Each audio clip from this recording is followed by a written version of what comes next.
My name is Haley, and I have just started the VIPKid journey, and I thought I would share with you some of the things that I have experienced so that maybe you can borrow the things I've done right and not make some of the mistakes that I have made. So I applied to VIPKid about a month ago. I have an English degree and I was looking for something fun that I could do from home that would actually utilize my English degree. So this seemed like a perfect fit for me. I already have a YouTube channel, so I'd had experience being on camera and I get along really well with kids. Kids are the best. I did the application. The only real requirements were that you had a bachelor's degree in anything, though English and teaching, from what I understand, is a plus, and that you have some experience teaching kids. And that can be in anything. You could have been working with kids through your church, volunteering with like Boy Scouts or Girl Scouts. Like I was an assistant den leader of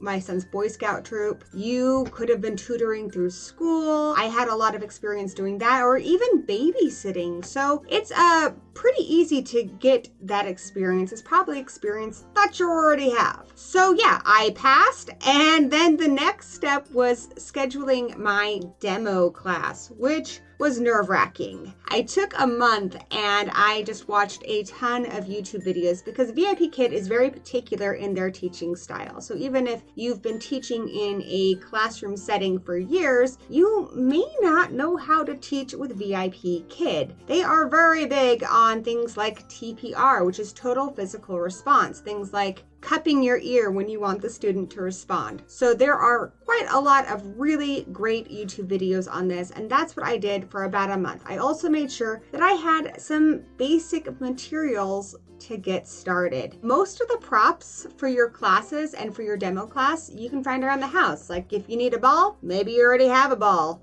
And if you don't have something like a kite, you can just make a card or use a whiteboard, just whatever you happen to already have. I also have props on my green screen, so I can do things like, how old are you? Or have my name tag in the background. I decided from the beginning that I was going to go the green screen route because I didn't want to have to redecorate my office. I just wanted a classroom that I could set up and take down and that I could make personal for each lesson and each student. So this sounded like a great option, and because I've been doing YouTube, I already have the lights and I have the green screen. So this is a very simple green screen and light setup. It's a Limo Studio one on Amazon. It's like $60 and I've had this set up for like 5 years. It's a great setup. And I was looking to see what other VIPKid teachers did if they wanted to use a green screen. And the popular options I've seen have been Sparkle Cam and ManyCam.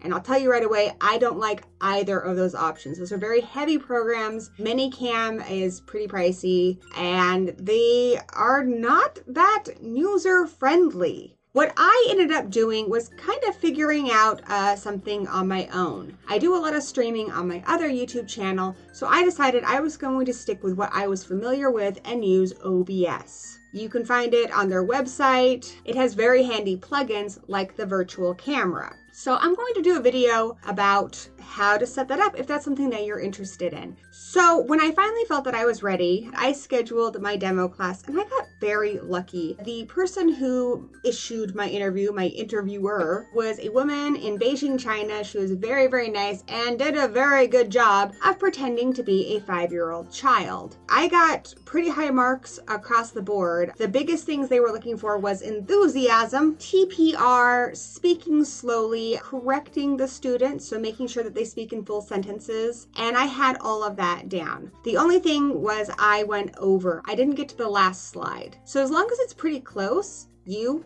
like me, can pass your demo. But from what I gathered, the biggest things that helped me pass was enthusiasm, understanding the VIPKid teaching style, lots of TPR, a variety of props, and speaking slowly. That's about as far as I am so far. So I will keep you guys updated on my journey. Let me know if you're also starting out, how it's going for you. If you have any tips, I'm just a beginner, so I am certainly looking forward to any knowledge you have to impart.